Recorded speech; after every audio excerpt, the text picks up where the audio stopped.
At the age of 17, Newton wondered why an apple falls from an apple tree, while the moon does not fall to the earth.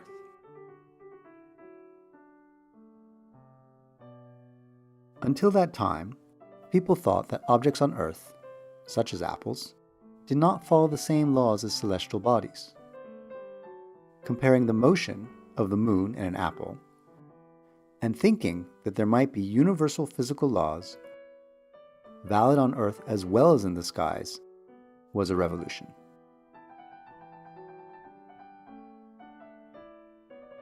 Before Newton, physics was dominated by the thoughts of Aristotle. Aristotle suggested that each object had its proper place. If we move it from that place, it will do its best to return to it. Everything around us seeks its natural balance. An apple tends to go down, since that is its nature. The moon orbits the Earth because that is its nature.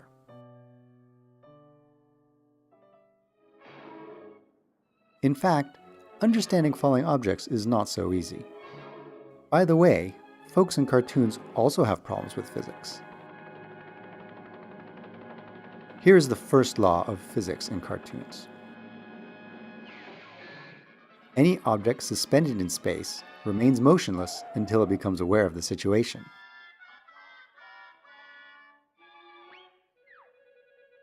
And according to a cartoonist at Disney, cartoons follow the laws of physics, unless the opposite is funnier.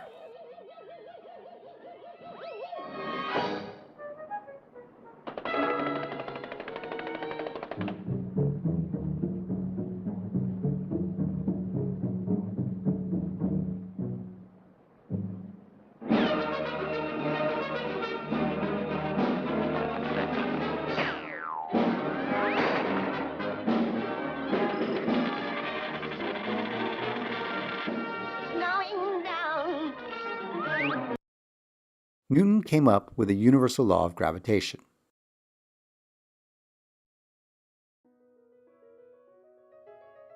Two bodies attract with a force proportional to each of their masses and inversely proportional to the square of the distance between them.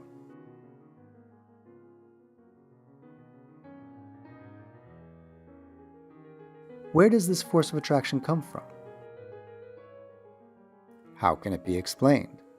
How can two objects, separated by billions of kilometers, attract each other seemingly instantaneously? This mystery was not explained until much later, and only in part, by Albert Einstein. All objects, an apple as well as the moon, are attracted by the Earth. The force of gravity affects everything that surrounds us.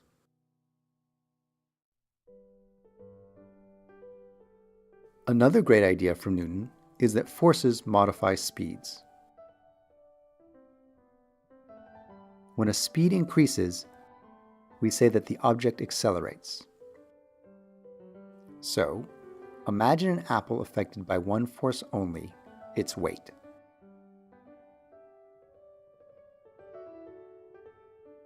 In the vicinity of the apple tree, gravity is essentially constant. At the moment that the twig breaks, the apple has speed equal to 0. But the force of gravity changes the speed. The apple falls faster and faster and crashes to the ground.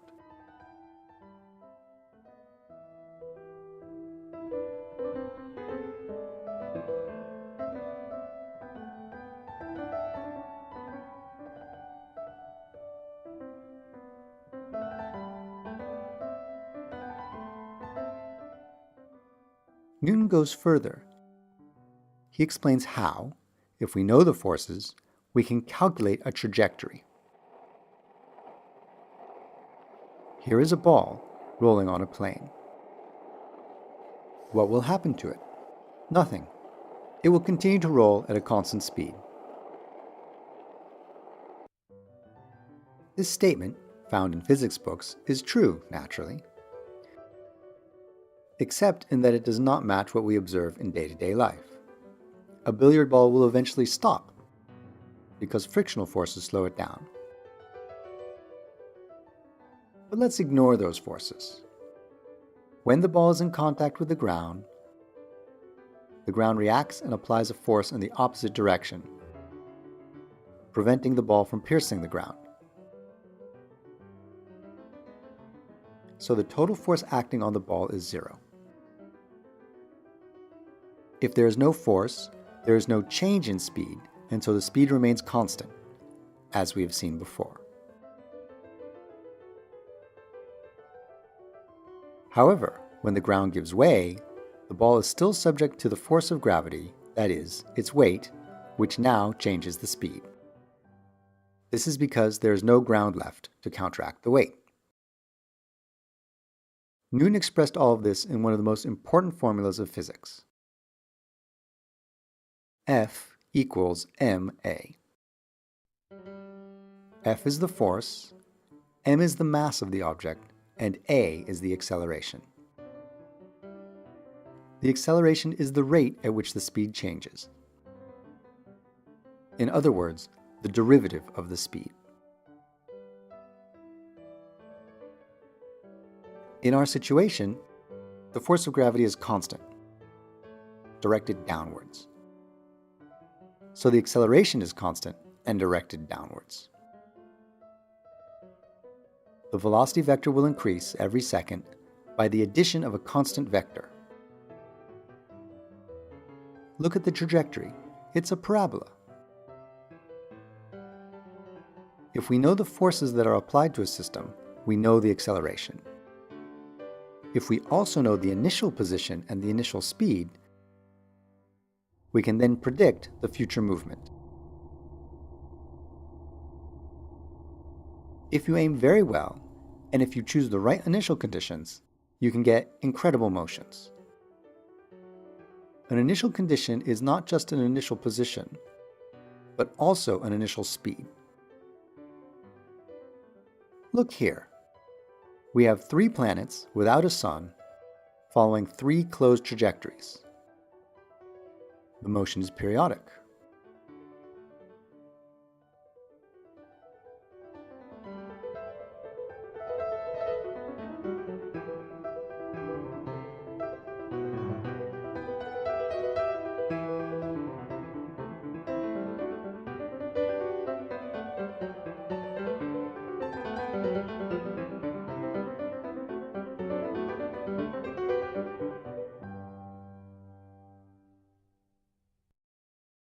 Here things are more interesting. The 3 planets share the same trajectory.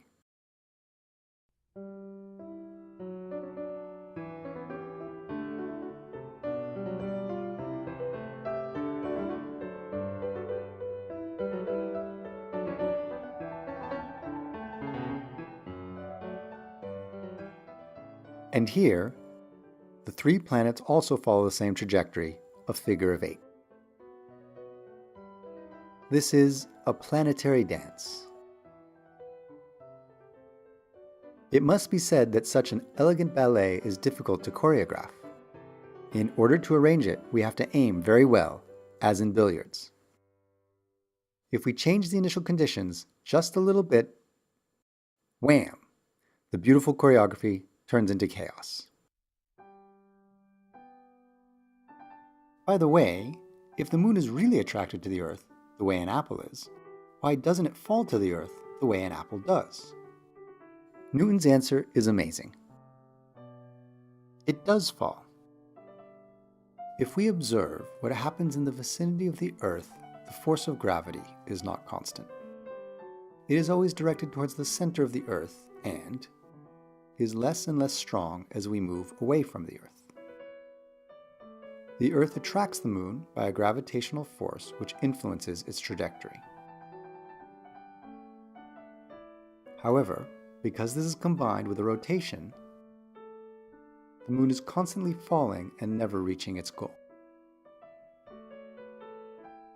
If the Moon were not subject to any force, it would move in a straight line, ignoring the Earth completely.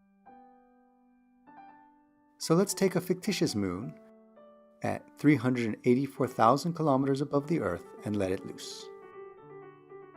It falls.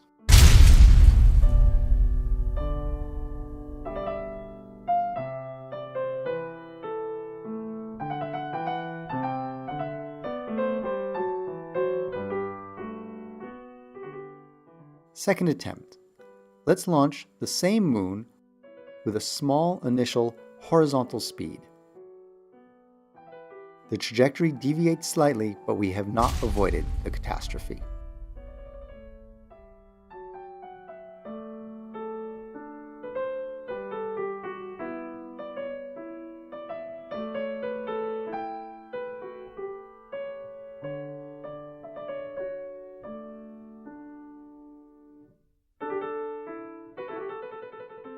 With a higher initial speed, the moon misses the Earth narrowly and continues turning around it periodically.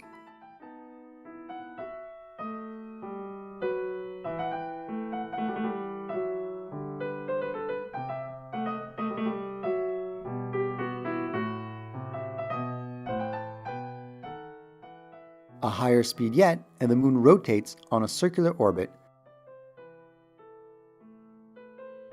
more or less what happens in reality.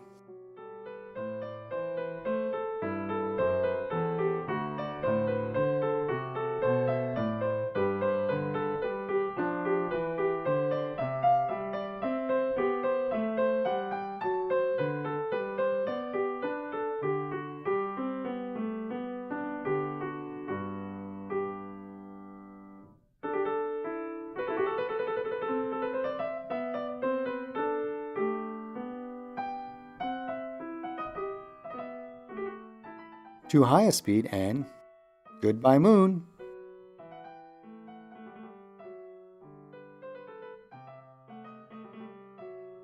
The solar system has 8 main planets and thousands of secondary objects, all interacting with one another via gravity. In the study of such a system, the description of the initial conditions will involve many positions and many speeds. And just imagine all the data necessary to describe the motion of the atmosphere with its countless molecules. Studying the trajectories of a vector field that depend on a large number of variables, this is the real challenge launched by the great Newton.